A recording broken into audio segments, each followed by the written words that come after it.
नमस्कार मंडळी, आज आपण पाहणार आहोत चटपटीत पेरूचा चाट कसा बनवायचा। पेरू धुवून घेतलेला आहे। हव्या त्या आकारामध्ये पेरूच्या फोडी करून घ्यायच्या आहेत।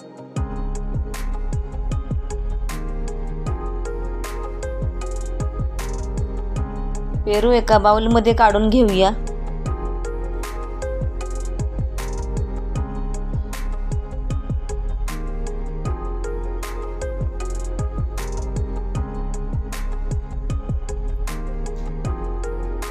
लाल मिर्च पावडर घेतलेली आहे। चाट मसाला घेतलेला आहे। चवीनुसार मीठ घ्यायचं आहे। छान मिक्स करून घ्यायचं आहे। यामध्ये तुम्ही आवडत असल्यास लिंबाचा रस आणि साखर ही घेऊ शकता। छान मिक्स करून घ्यायचं आहे। चटपटीत पेरूचा चाट आपला झालेला आहे, तुम्ही पाहू शकता।